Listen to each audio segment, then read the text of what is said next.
conspiracy.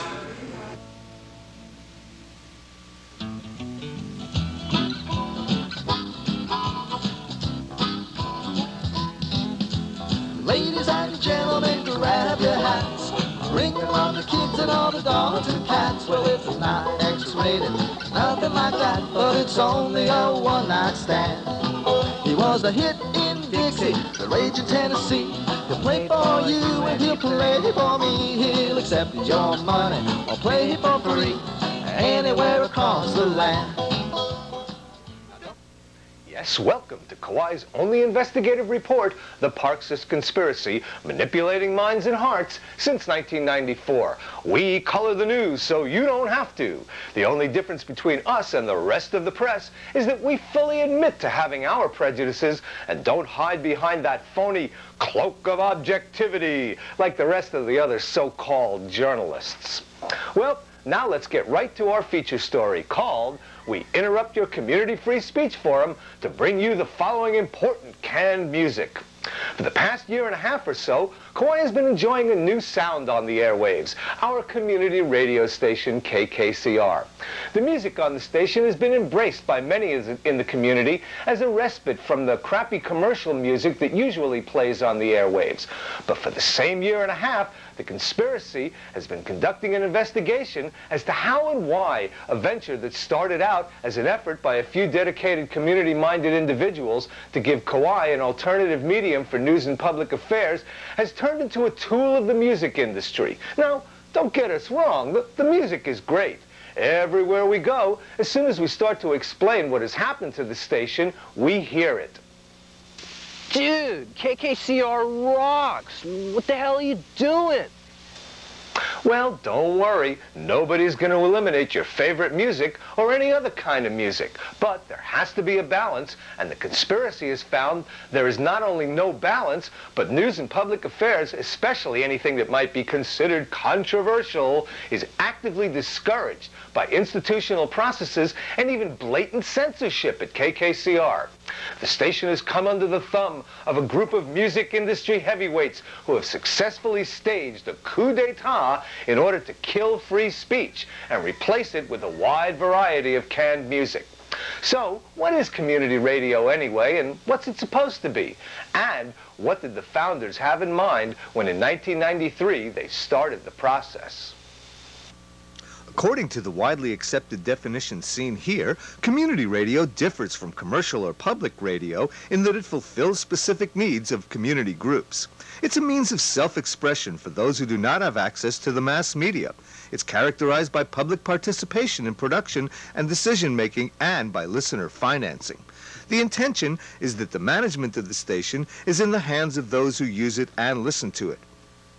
It's generally designed to generate programming from the community it serves, as opposed to public radio, which presents primarily nationally produced non-commercial programming. And when the Keikahu Foundation, the nonprofit umbrella group that started KKCR, began, this is the kind of station they envisioned. This is Janet Friend, also known as Janet Planet.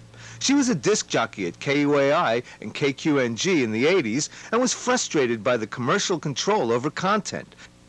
After she was reprimanded for announcing protests against the Star Wars program at the local Navy base and playing a few tunes that were not on the acceptable playlists, she decided that what Kauai needed was a forum where alternative viewpoints in music could reach the people, one where the people decided what was going on the air rather than the commercial sponsors. Beginning in 1991, Friend spent months on end researching how to set the project up. She found out about a Department of Commerce program under the National Telecommunications and Information Administration, or NTIA, called the Public Telecommunications Facilities Program, which gives grants for startup community stations. She worked diligently for a couple of years or so, writing grants and doing research with engineers and people from other community stations around the country. I originally started this project because I believed that we needed some kind of forum for free speech, which really wasn't available here on the island. I found out about a process of obtaining grants for community radio through the Department of Commerce in Washington, D.C., so I went ahead and wrote those grants and went forward with the project. We invited Friend and most of the other founders of the Kekahu Foundation to get together to discuss community radio on Kauai as they envisioned it and as it is today. This is Fred Dente, who, with his wife Marge, was one of the driving forces behind the station. After years of experience with nonprofit volunteer organizations, the Dentes took the concept of a community communicating with itself and put it down on paper, helping to organize a mission statement, bylaws, and articles of incorporation, and writing the grants that would make KKCR a true community-oriented station. Along with Butch Kekahu, who lent his name to the foundation, and Julie Kaniali'i, seen here with her husband, local entertainer Coco Kaniali'i, these were the people who made it happen. Also in the mix was Sally O'Donnell, who moved to the mainland a while back, and Roy Richardson. We'll get to Richardson's story a little later. And we'll let the founders take it from here. We started this radio station to be a voice for the community, well, it says right here in our statement of purpose, it says provide cultural and ethnic programming, to provide access to the radio media for a local community, provide a forum for many points of view, provide quality community programming, to fill needs that other media do not, which is what I just told you about, to seek out controversial and neglected perspectives on issues, to provide programming that reflects spontaneity and diversity, to provide easy community access. Competition for the grant came down to Kauai Community Radio or Honolulu Public Radio, and Kauai won because the NTIA generally prefers to fund the type of community radio the founders were proposing. We originally called this radio station KLEO, which is the voice. Am I correct, Butch? Correct. In Hawaiian, the voice. And it's supposed to be the voice of the people. That's what the alternative media is. That's what community radio is all about.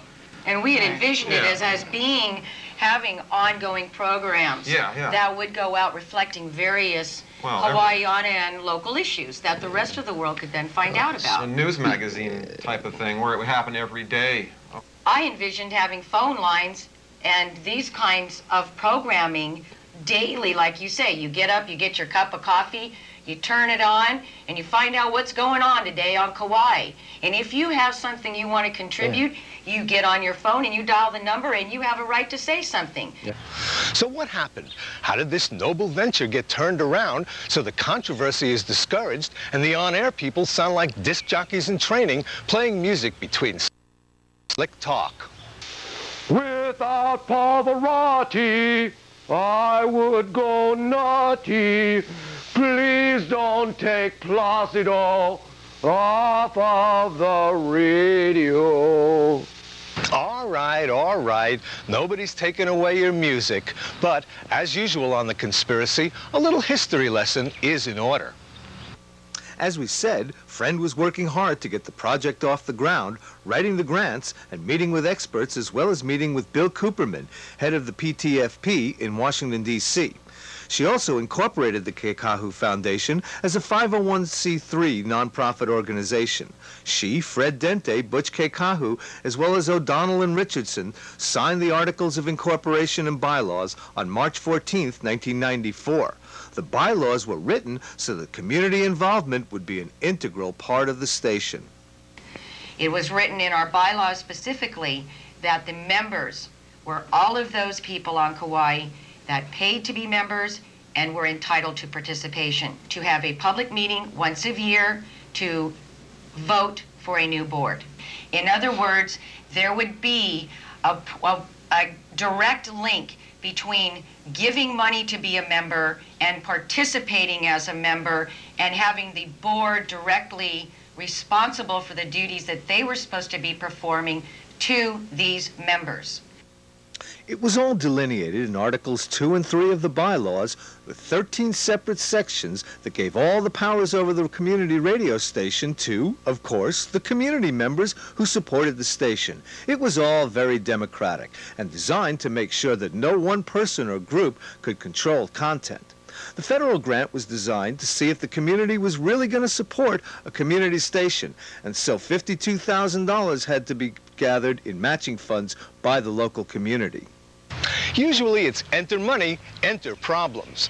But it seemed that Kauai was blessed with people with connections in the music industry who, by pulling a few strings, thought they could come up with some big-name rock and pop stars to do a few benefits and get the money in one big chunk rather than having to do it the way most communities do, a few bucks at a time from many different sources.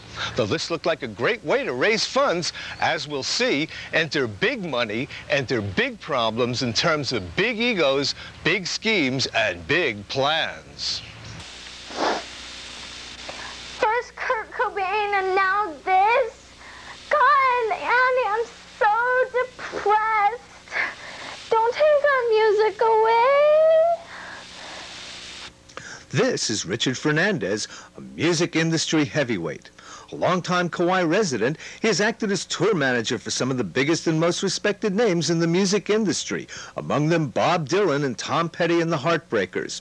He had started taking an interest in the project in 1995 and had been welcomed with open arms. He had promised that through his connections, the matching funds could be garnered through a series of fundraisers and benefits using big-name musicians, and those who had imagined scraping together nickels and dimes to come up with the money enthusiastically welcomed him.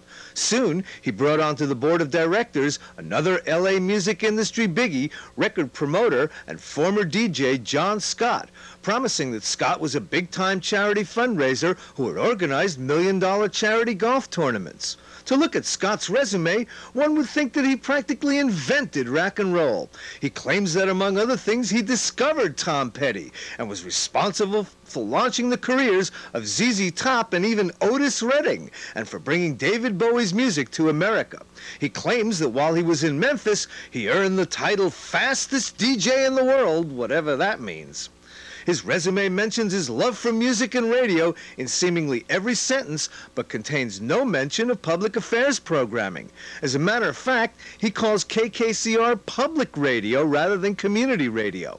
His vision is for KKCR to become, quote, a major radio force on the mainland.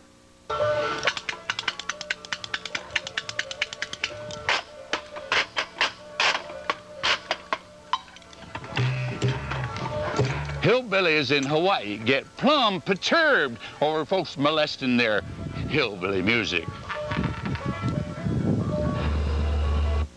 Well, Scott and Fernandez started to make good on their fundraising promises. On November 6th of 1995, Glenn Frey and the 70s rock icons the Eagles were doing a concert at Aloha Stadium in Honolulu.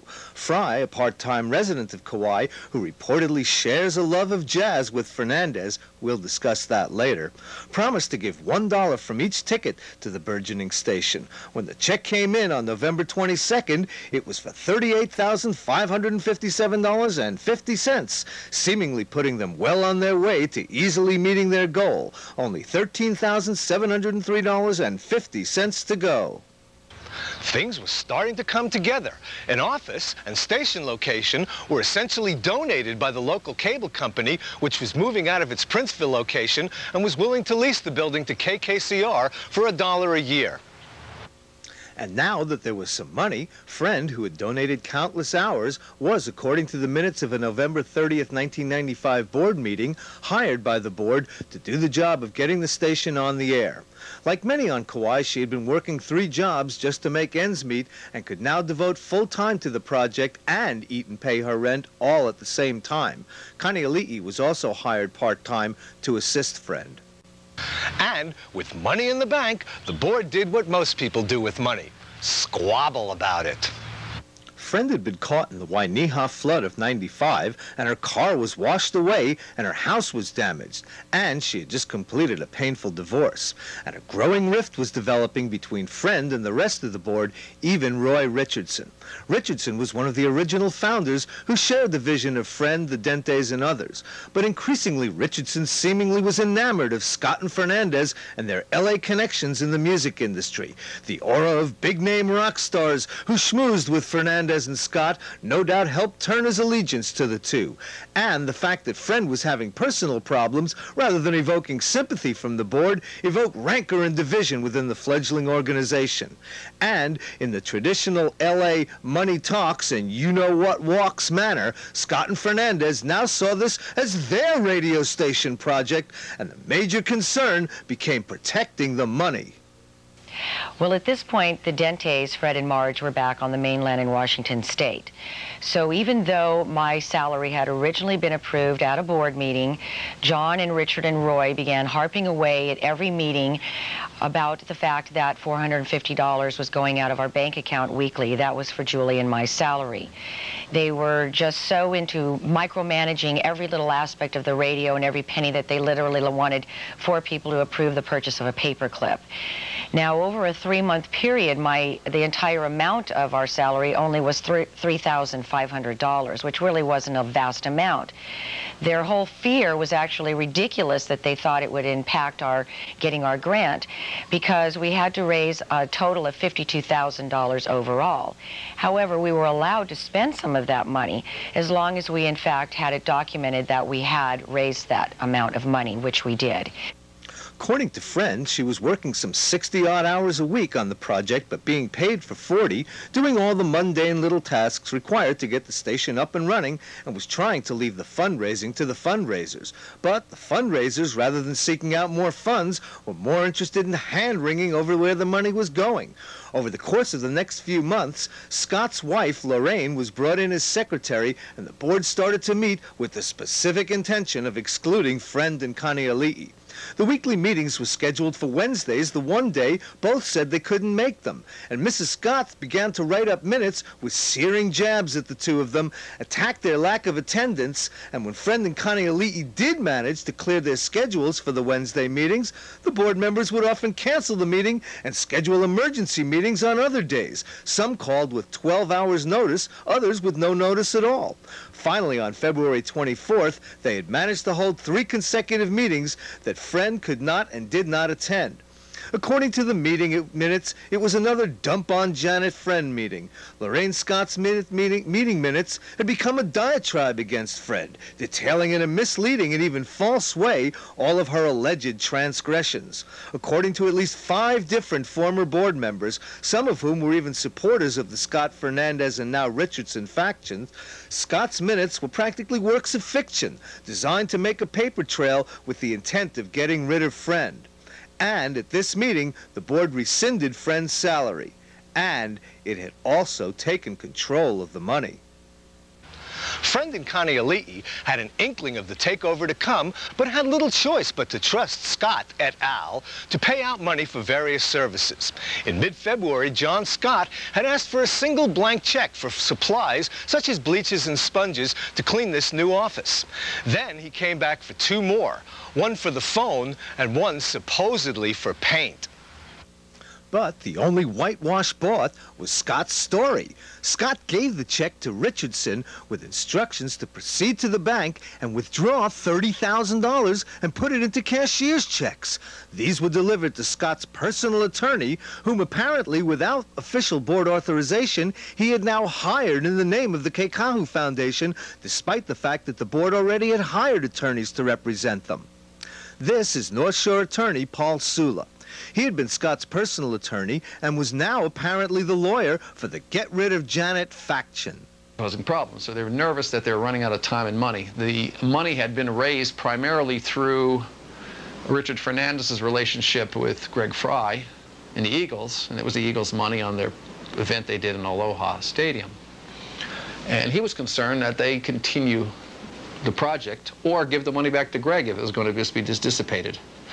They were concerned. They wanted to get the station on, but they didn't want to see it all lost because there were some personal promises there. As an attorney looking at this, that's kind of getting their whole perspective of their history, I wasn't really crazy about how their minutes were going. I didn't go over it. I took it at these people had the interest in the station. A professional opinion was that group was the corporation. That group could stop at any time and set up a whole new corporation. There was something that they had gained. I guess they got recognition at that stage, but they had to still get the matching funds to succeed. They weren't going to get there. And as to the $30,000...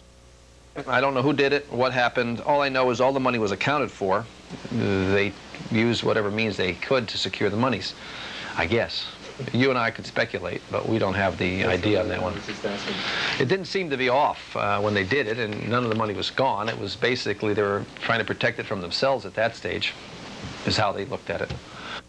Well, Friend tried to battle back as best she could, though someone, it's not clear who, had tried to ensure against the takeover by writing into the bylaws that the board could not remove the president as an officer. This apparently violated Hawaii state law regarding nonprofit organizations. Sulla, Scott, Fernandez, and Richardson seem to this day to see this as some kind of significant fact, but since they had the right to remove Friend as president, the issue is and was really moot.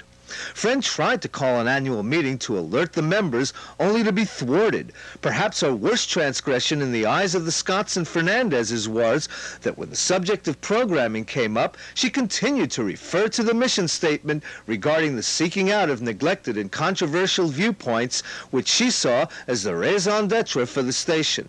Richardson apparently agreed, but the Scotts and Fernandezes, who were trying to raise the money, saw this as a possible impediment to their plans.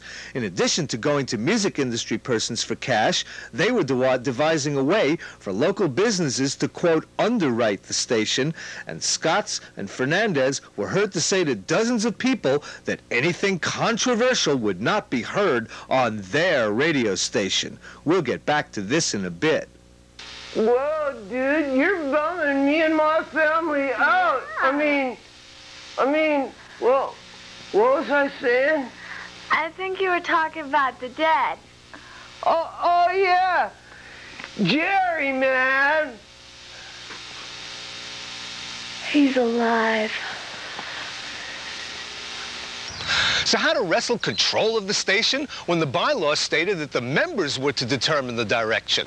Well, Sulla had an answer. I analyzed the whole bylaws and made a recommendation. First, I questioned where the membership list was. So who are the members? And having nobody be able to produce that, I said, you guys have problems, from my point of view. Because you got to know who the members are. But Friend and Connie Ali'i both say this simply isn't true. Nobody ever asked myself or Julie for a membership list. We did have one, but Sulla never asked me for one because he basically never wanted to talk to me about anything. And I discussed with them different changes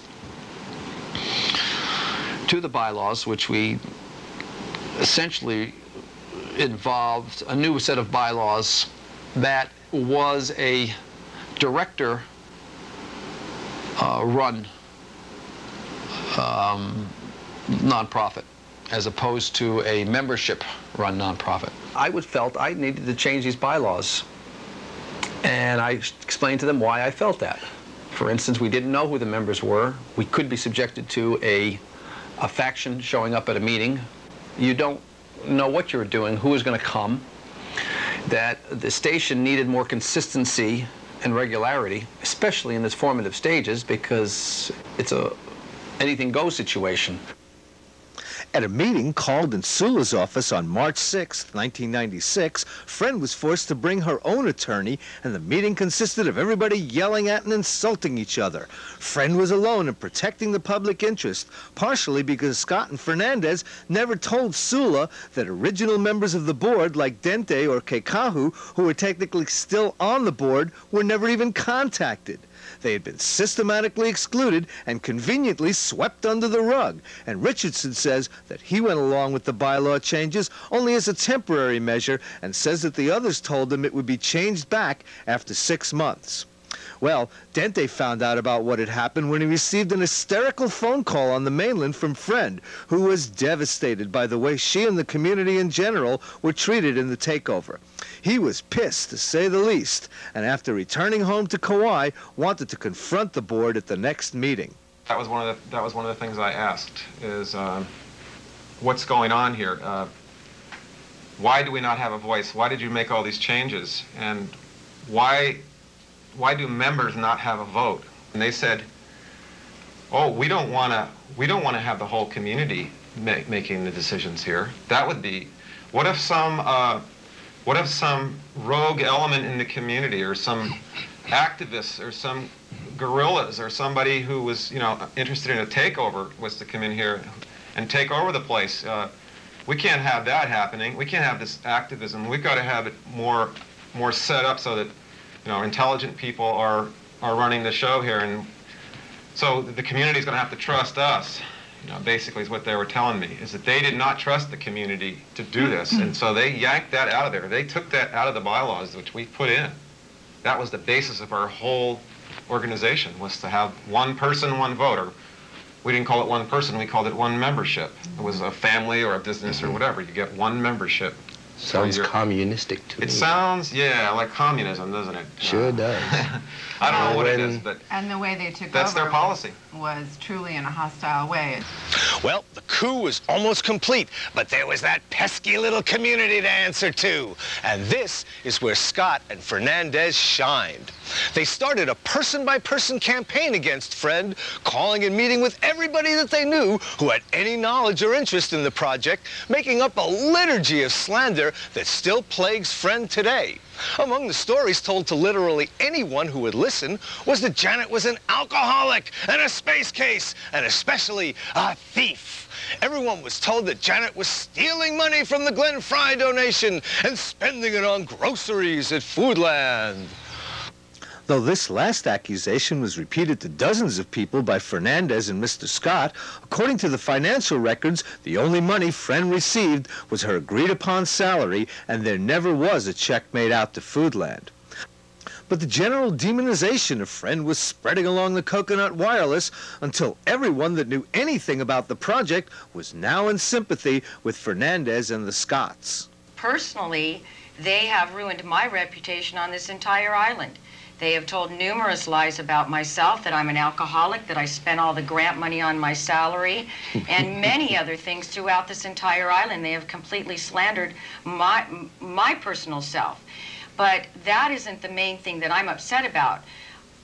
I can handle being shut out of this entire thing if it was as it was set up to be, and it was designed, and it was community radio as we envisioned it. So, all power was removed from the people.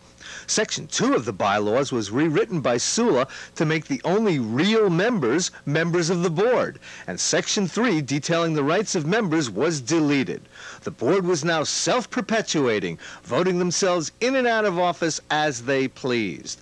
Even the Community Advisory Board was, at the time, eliminated. They could insulate the community station from the community with impunity now and go on their merry little way, a clique of rich Princeville-type yuppies carrying their cell phones and playing radio station, as they were characterized by many who knew what had really gone down. Well, Friend was voted out as president at a meeting she never even knew about. And as to the bylaw changes, Sulla says she signed, as a board of director, the new bylaws. She consented to the change in the bylaws. But Friend says that she signed them only after Sulla and the others had agreed to keep in the sections allowing the paying members to vote for the board. She says that essentially they had her sign only the signature page, promising the final version would not include the disenfranchisement of the paying members. Following June of 1996, the Kekahu Foundation became a secret, closed cabal. Sulla was now elected to the board, and all the meetings were closed to the public. No minutes were available, no financial records except the bare minimum required by the FCC, no nothing, especially when it came to Friend. And despite the allegation that Friend's salary was creating financial problems for the foundation, soon thereafter, Roy Richardson was put on salary to run the station. Finally, Friend just resigned from the board. Janet came with a resignation. She resigned from the board and from her office. And that was, I had no idea what her reasons were for resigning at that time were. It surprised everyone. She didn't ask to address the board. She just said, I'm just terminating. But friends says it shouldn't have been a surprise. She was denied any records, and Fernandez was now, surprise, treasurer. And she was fearful that she could be held responsible if anything happened. When she contacted Bill Cooperman, the head of the NTIA in Washington, who gave them the original grant money and told them what was going on, he advised her to resign in order to protect herself. We'll let Dente tell some of the gruesome details about what happened next. Controversial programming was stifled, and free speech was stifled as a matter of policy right from the beginning. A friend of mine who's a local journalist had volunteered to head up a news department at the request of the station manager, I believe it was the station manager, Roy Richardson at the time. And he was going to train a staff of news people and really give us the kind of community involvement we really wanted, as it was pointed out in our mission statement, to provide information and news and public affairs that wasn't being heard on the other radio stations. Well, they went around the room, and John Scott, Lorraine Scott, Richard Fernandez, Roy Richardson, most of the rest of them said, no way is this person going to get on the air with his controversial way of doing things, or anyone like him. Basically, they didn't want to offend the advertisers, the underwriters, by having controversial programming. And as to Glenn Fry's $38,000 donation, that he liked jazz, and he would like to hear jazz. Richard Fernandez, the station president, also liked jazz and would like to hear jazz and wanted to do a jazz show himself as a programmer. And subsequently, when the station went on the air, there was a huge amount of jazz being played on the air.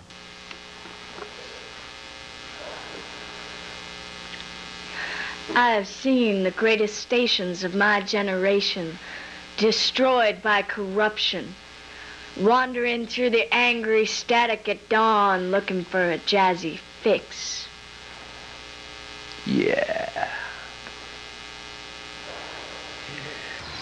Although this doesn't really bring us up to the present, we have no records to look at to find out what happened over the next 3 years. But there were plenty of signs that something was rotten in the state of Princeville. So what's up, Andy? You want to take our music away? Why? Because we're girls? Or is it because we don't shave our armpits or our legs and flop around like prissy little cheerleaders? Yeah, I rock, and yeah, I kick ass, and I'll kick your ass if you touch chick rock. Well, okay, what's so bad about having mostly music? Nothing, if that's what the community as a whole says it wants to hear. But that isn't the way it is at KKCR. KKCR has an underwriting rate sheet that they use to guide them in selling their underwriting to advertisers here on Kauai. The scary part of that is, for me, that I see, is that they are selling specific numbers of mentions or announcements to go on the air in return for this money. So the advertisers are getting, they're getting advertising bits and spots very similar to what commercial radio is all about. And that's not what we're doing here. We have community radio here. The danger is that money will control programming. So, other than the chilling effect on potentially controversial content, other than subjecting people to those annoying ads replete with catchy jingles from the so-called friendly folks at Keone's bargain barn of overpriced and useless crap on what's supposed to be a non-commercial radio station, what else is wrong with selling ad time on KKCR? According to one radio executive, plenty. We were asked to protect the identity of this person due to fear of offending or angering advertisers, but we were told that this is extremely unfair to the existing commercial stations. There's only a limited amount of money available for radio advertising on Kauai, and now advertisers are presented with a low-cost alternative to KUAI, KQNG, and FM 97. So, what's wrong with a little healthy competition? Well, the problem is we were told that the discount radio advertising rates at KKCR are subsidized with public funds. Tax money paid by commercial stations comes back to KKCR in the form of continuing federal grants each year from the Corporation for Public Broadcasting. So each commercial station is essentially paying to set up a cut-rate competitor.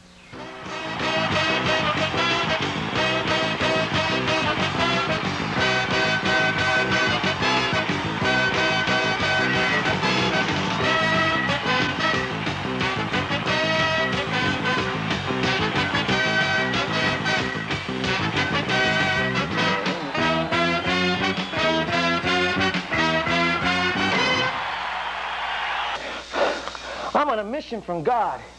And don't take my blues away. Don't worry, I'm sure music will always have a place at KKCR. But do you? Well, don't be too sure.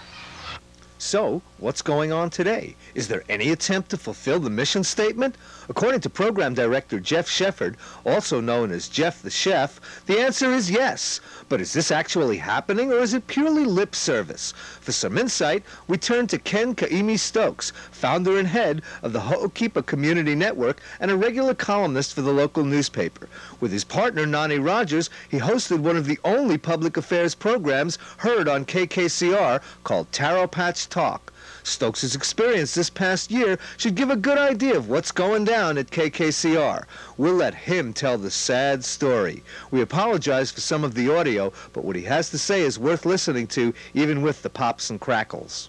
I was approached by management about the possibility of doing a community news program of some kind. And so I pitched back to management this concept of a show that would feature community initiative. The one thing that I did find surprising early was that we had expected, because they had come to us and we had volunteered to help, that there would be this kind of production assistance support thing. And in fact, it turned out to be, no, just, go ahead. Just do what you're doing. Just let us know.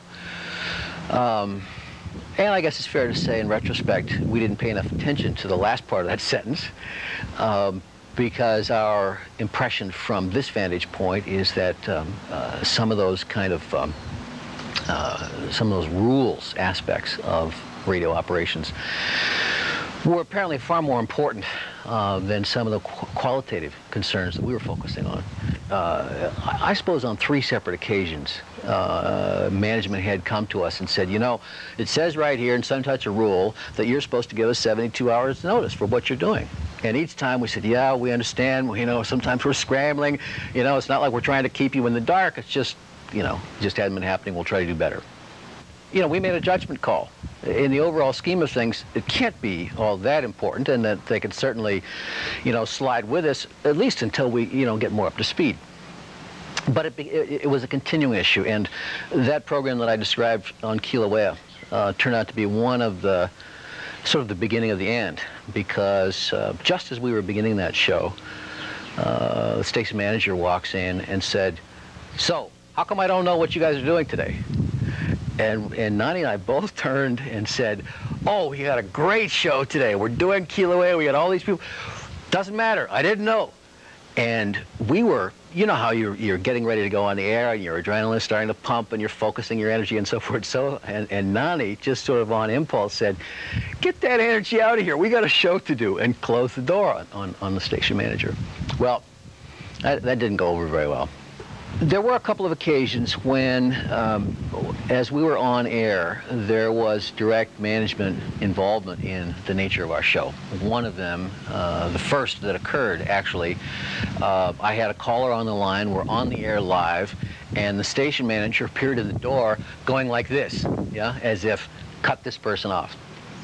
And I was a little shocked by that, but the person was in the middle of some kind of a comment, and I allowed the person to finish, and then just as I was getting an opportunity to say, okay, we're going to have to wrap this up, the station manager came back in and more vigorously going like this. I'm thinking, oh my goodness, what is this?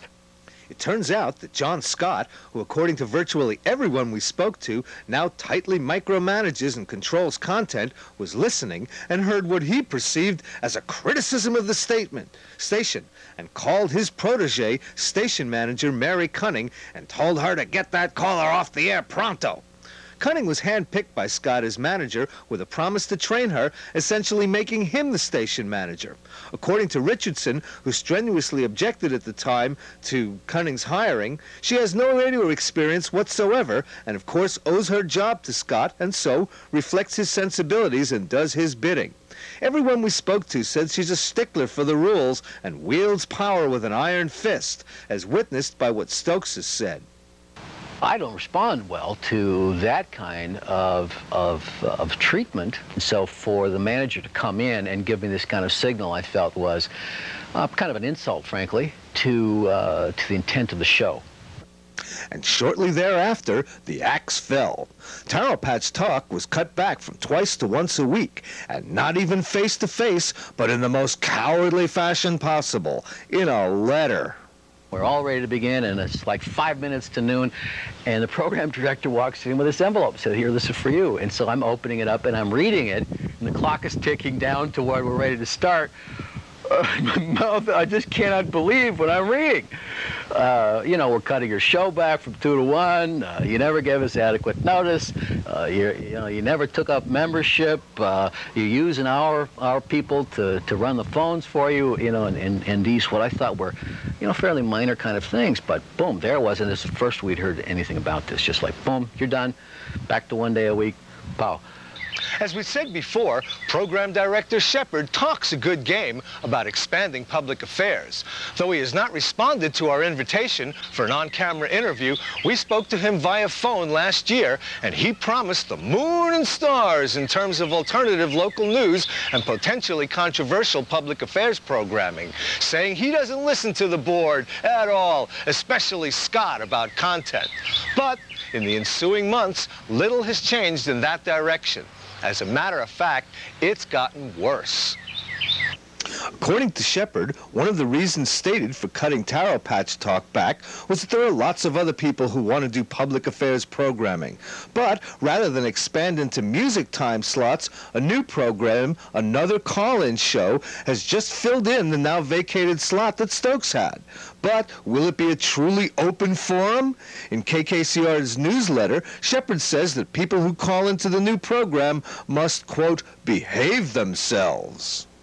The question of where and when and how often you would drop community programming into the schedule is a big issue. And I think, again, it goes to this kind of more ego, glory-oriented thing.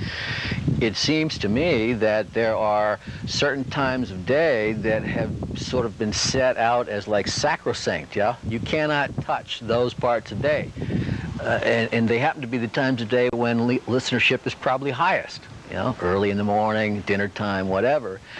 And so there's not even a willingness to consider what would in effect be kicking one of those people out of a slot to create a more appropriate time slot for community affairs.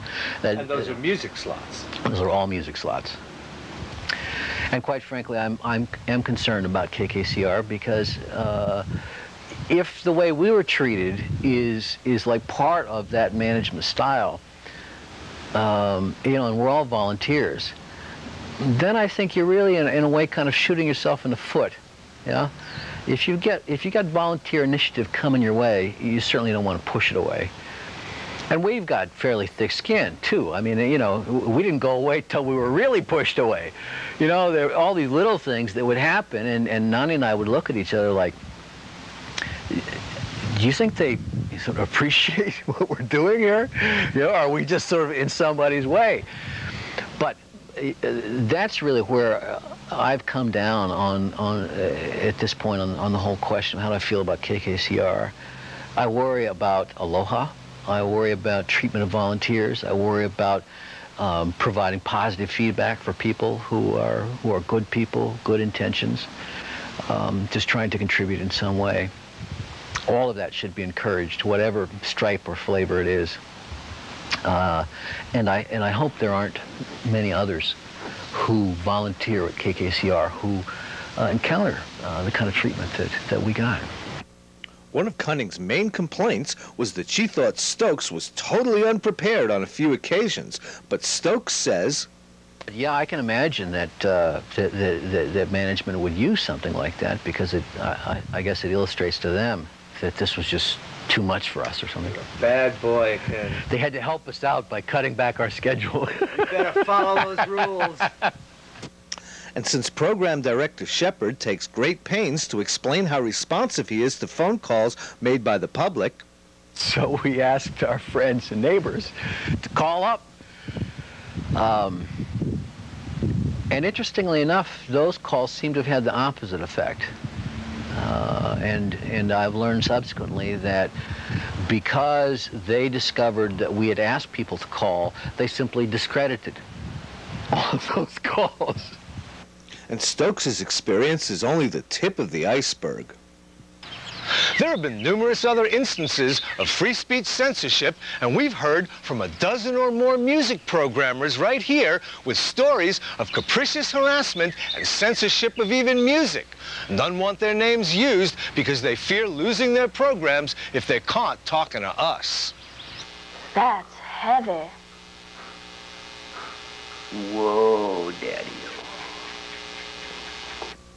The programmers tell how Cunning, mostly at the direction of John Scott, has left a wide footprint on content. One story that was particularly telling was how Scott burst into the studio one day and went on a ranting rampage after a programmer played some rap music by the Hawaiian group Sudden Rush, saying KKCR won't play that genre because it's violent and degrades women and blah, blah, blah, blah, blah, blah, blah, blah, blah.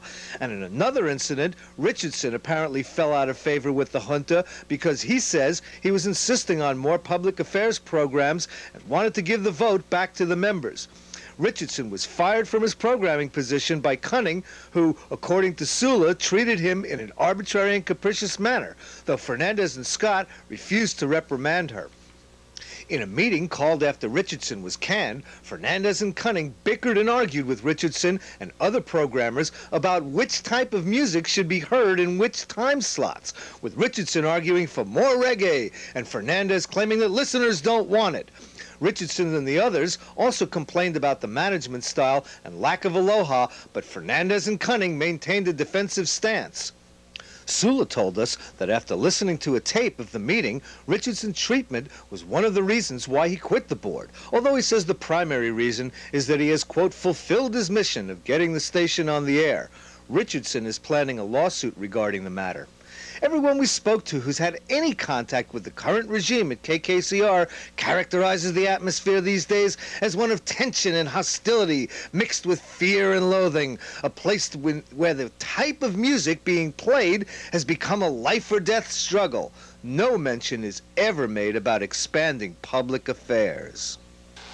Whoa, Daddy-o. That's heavy. According to Richardson, Scott is now running the station just like a commercial venture.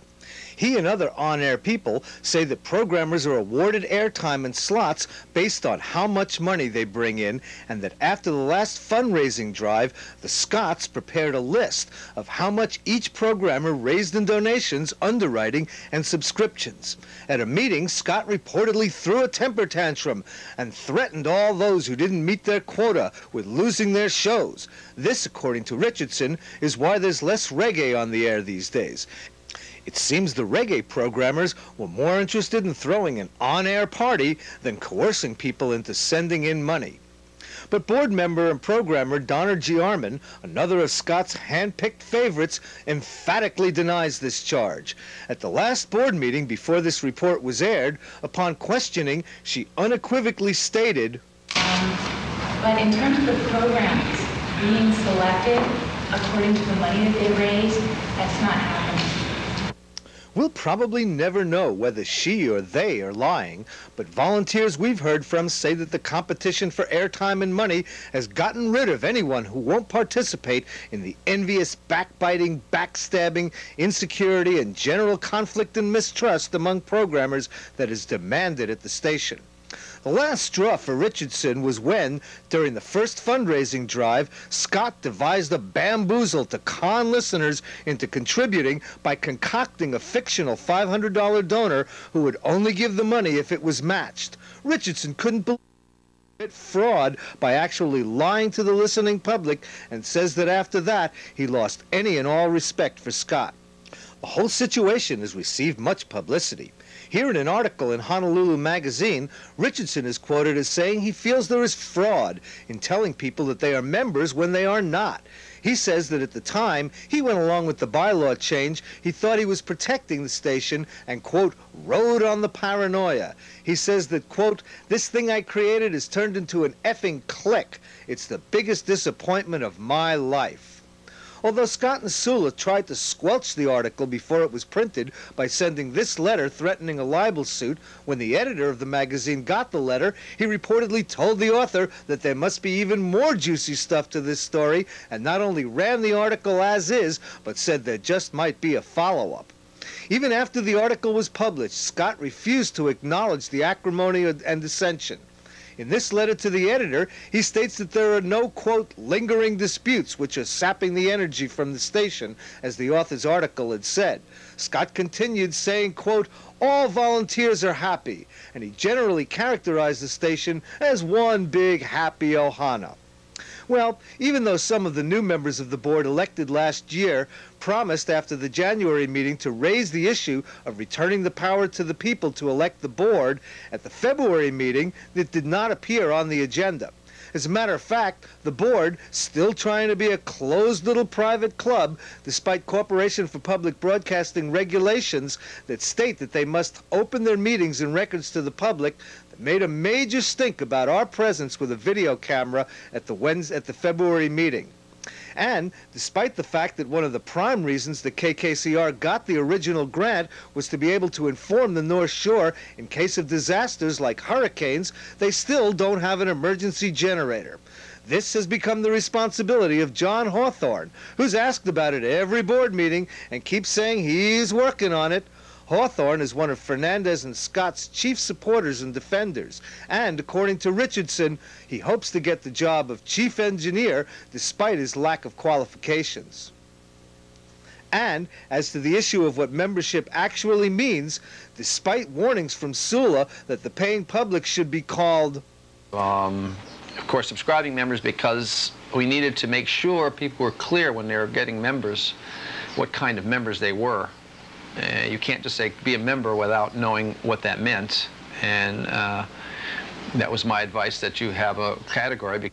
The board at their meetings, the programmers on the air, and the station at their website still call the public plain old members and never mention that they have no real rights at the station.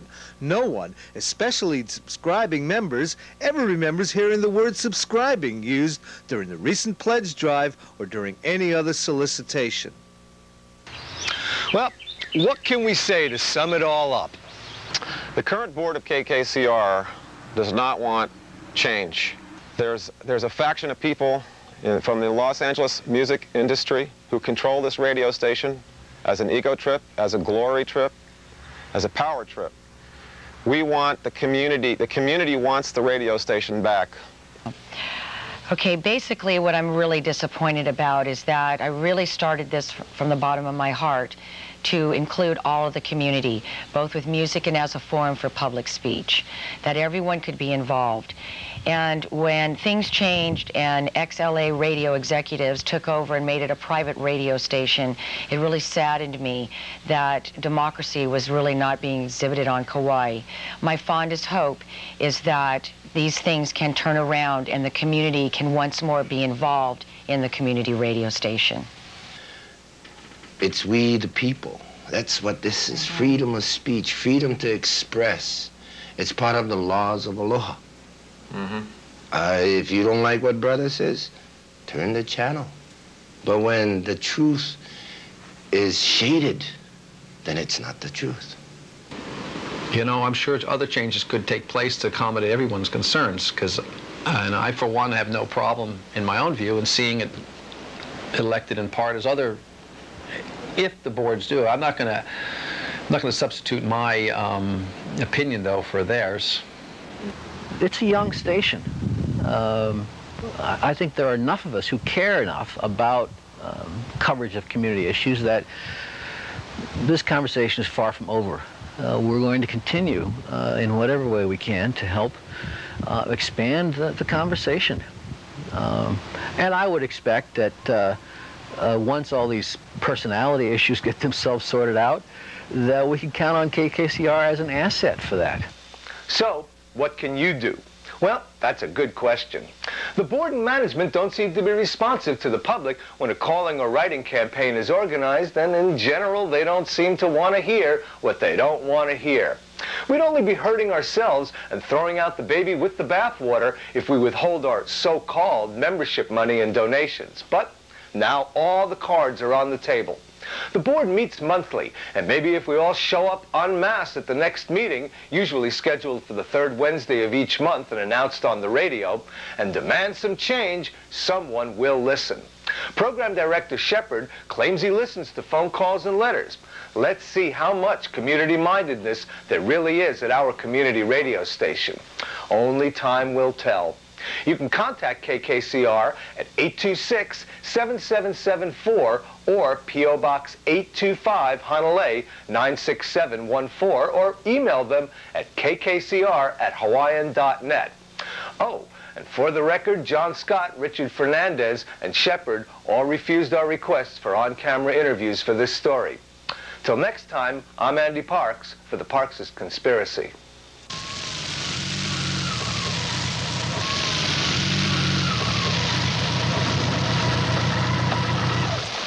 What the hell you rebelling against anyway, Andy?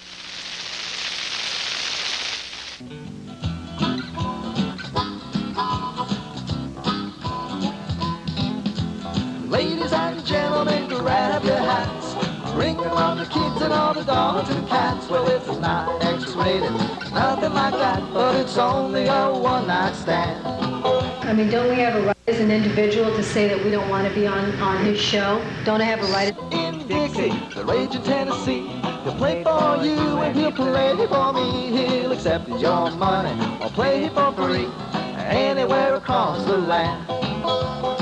Now don't tell him all the roads lead to Rome. The good Lord, goddamn, he's trying to get to Cleveland. But you're taking people's images that don't want to be taken. He's the wizard of the harp, the king of tambourine.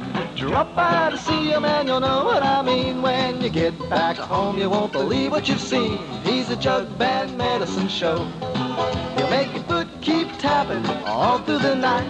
His crazy kind of music makes you feel alright.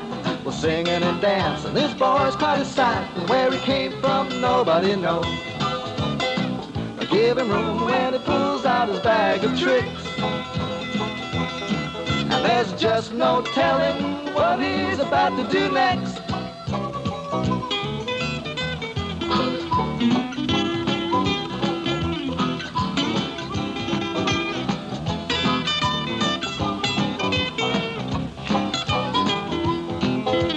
I don't like having my picture taken and done that. The meeting's not in order, and I don't know why you're taking photographs right now if the meeting's not in order, and can you answer me that?